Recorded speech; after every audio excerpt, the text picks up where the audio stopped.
Wuthering Waves is really setting themselves up as the daddy dev team, and 1.3 is by no means an exception.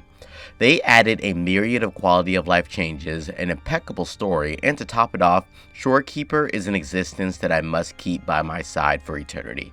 Like, seriously, if she ever tries to leave me, I will plunge myself into the deepest darks of the abyss and await my death. Kurogame is taking a liking to making us happy, and they're making so many subtle changes and improvements, I'm honestly shocked. I'm Void Enigma, and I'll be telling you how Wuthering Wave keeps getting better and better, and what's in store for us as we sink into the depths of Shorekeeper's bosom. The most annoying part of a game is when your daily play sessions are drenched in inconveniences. This is where quality of life is considered, and wuwa really enhances so many things. You can now heal at teleport waypoints, which saves so much time. They've also let you mark echoes from mass deletion, and they added achievements. I've always wanted to cast Zoltrak on these demons in Wuthering Waves, if you know what I'm saying. And better yet, in the future, they're talking about implementations such as artifact loadouts and further optimizations.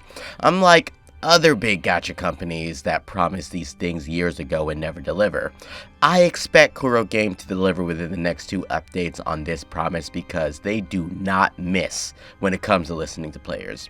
Even with these updates, that one thing that they really needed for a fun gaming experience is a sexy cloak butterfly guide. While that may be very specific, Wuthering Waves was even able to deliver that.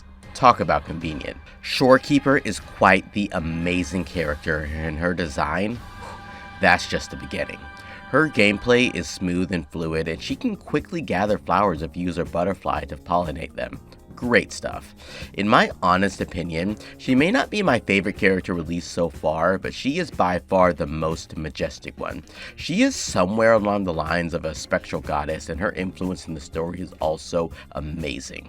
Speaking of the story at the beginning of Wuthering Waves had an underwhelming start, but my god, these story quests are really keeping me interested and engaged.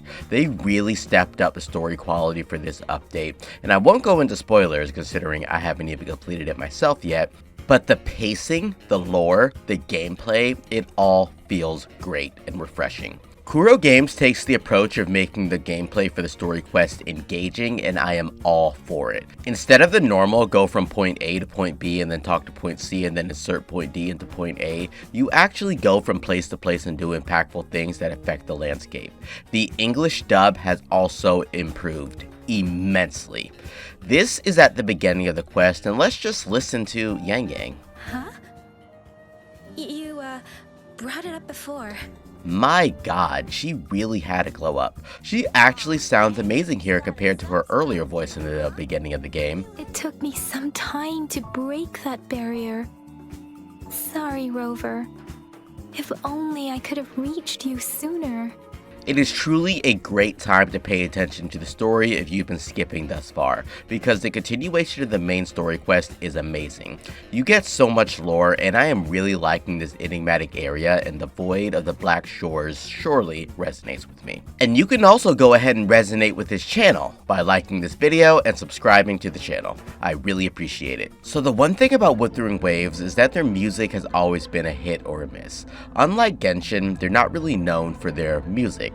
I can't even find a ton of their OSTs online covered by other content creators, especially when you compare it to the likes of Genshin. But as of this version of the update, they might be going on to something big. The new area has amazing music. I am in love with this theme. This is only the beginning though, because I've heard rumors or truths that Wuthering Waves has been investing in their music, and it's honestly great. The new area sounds amazing, and I hope that their future themes and character OSTs get better as well. Now moving on, I recently made a video discussing the endgame in Wuthering Waves recently and how I wanted more things, and guess what? They added more things. The new hologram for one, the Inferno Rider, is here for those die-hard challengers, but beyond that, we got an unexpected tower expansion. The Overdrive Zone is an amazing challenge that I really like.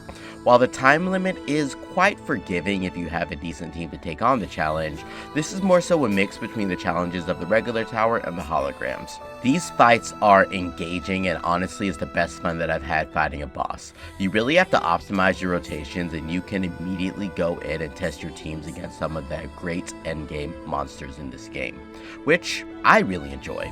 Unfortunately, it doesn't reset, so these are more one-time challenges, but still, I think it's absolutely amazing that these even exist. They also have these buffs, which are very specific for certain elements, which is a really nice touch. It's also kind of a bad thing because while I have Chun-Li and Jian raised, well, they could take on 2 portions of the tower, but the left tower over here heavily buffs Jin Si and Jeji. Like, these buffs are so specific especially for that team.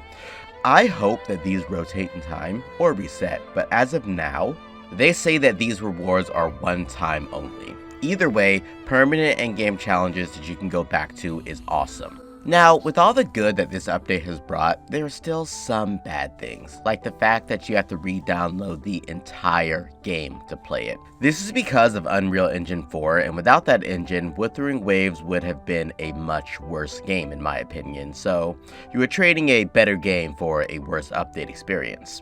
It's a give and take with these things, as Unreal Engine has some great upsides, but also some downsides.